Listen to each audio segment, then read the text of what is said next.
বেহাল অবস্থায় পড়ে থাকা রাস্তা নির্মাণের দাবিতে সরব হল শাখা অঞ্চলের শতাধিক গ্রামবাসীরা। পুরুলিয়া জেলার রঘুনাথপুর 1 নম্বর ব্লকের অন্তর্গত শাখা আমতলা থেকে আদ্রা রেল শহরের রেলগেট পর্যন্ত রাস্তাটি দীর্ঘদিন ধরে বেহাল অবস্থায় পড়ে থাকা ও রাস্তার ওপরে জল জমে থাকার কারণে ধানের চারা ও গাছ লাগিয়ে শতাধিক শাখা অঞ্চলের গ্রামবাসীরা রাস্তা অবরোধ করে প্রায় ঘণ্টাখানেক ধরে এবং বিক্ষোভ প্রদর্শনও চালায়। শাখা অঞ্চলবাসীদের মন্তব্য, এই রাস্তাটির ওপর প্রায় বহু সংখ্যক গ্রামবাসীরা তাদের নিত্যদিনের কাজকর্মের ওপর নির্ভরশীল। এমনকি স্কুল পড়ুয়া থেকে আদ্রার রেল হাসপাতালের যোগাযোগও শুধুমাত্র এই রাস্তা ছাড়া অন্য কোনো দ্বিতীয় বিকল্প নেই।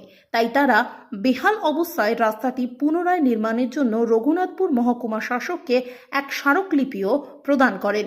এরই পাশাপাশি তারা জানান, বর্তমান সরকারের এবং প্রশাসনের নজরে আনার জন্যই তাদের এই ধরনের বিক্ষোভ পদক্ষেপ কর্মসূচি। আজকে আমাদের শাখা অঞ্চলের যে আমতল থেকে আদ্রা রেলগেট গোপীনাথপুর দুবরাড্ডি যে রাস্তা তা বেহাল অবস্থা। আমরা 2020-তে এই রাস্তা আমরা 2000 সালে রাস্তা হয়ে তারপরে একবার রিপেয়ারিং হয়, দীর্ঘদিন ধরে বেহাল অবস্থা।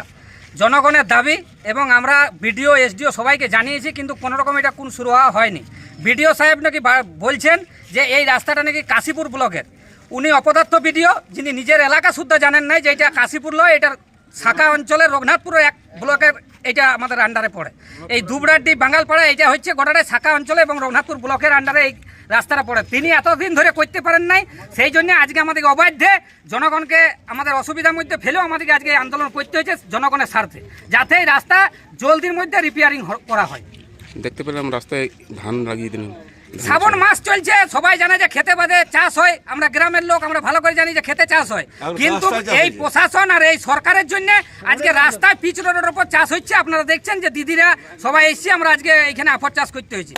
দিকে দিকে দেখবেন যে সমস্ত রাস্তায় বেহাল অবস্থা। আপনি কাশীপুর ব্লক দিকে যান, কাশীপুরের সেম কেস। আপনি যদি রঘুনাথপুর ব্লকের আন্ডারে যান, সেখানেও সেম কেস। আপনি যদি নেতুড়িয়া যান, সেখানেও সেম কেস। প্রতিটা ব্লকের যারা অপদার্থ বিডিওরা বসে আছে এবং পুলিশ প্রশাসন আর এই সরকার অপদার্থ হয়ে গেছে, যে রিপেয়ারিং করতে পারছে না। অ্যাক্সিডেন্ট হচ্ছে, টোটো উল্টে যাচ্ছে।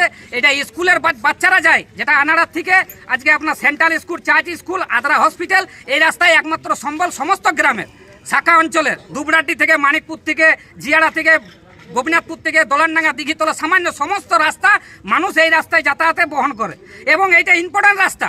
কিন্তু থানা, আমাদের আদ্রা থানাও পড়ছে, কিন্তু এই রাস্তার উপরে কেউ গুরুত্ব দিচ্ছে নাই। যিনি আমাদের সভাধিপতি আছেন সেই এই রাস্তায় ফিরায়, কিন্তু এই রাস্তা হচ্ছে না। আমরা শুনেছিলাম যে জেলা পরিষদের আন্ডার থেকে নাকি এই রাস্তা স্যাংশন হয়েছে, কিন্তু জানি না যে এনারা কি কাটমানি খাচ্ছেন না কি করছেন, এখনো হচ্ছে না। তিনাদের দৃষ্টি আকর্ষণের জন্য আজকে আমাদেরকে রাস্তায় নামতে বাধ্য হয়েছে। আপনার নাম, পরিচয়? আমি সন্টু তেহারি, শাখা অঞ্চলের গ্রামবাসী।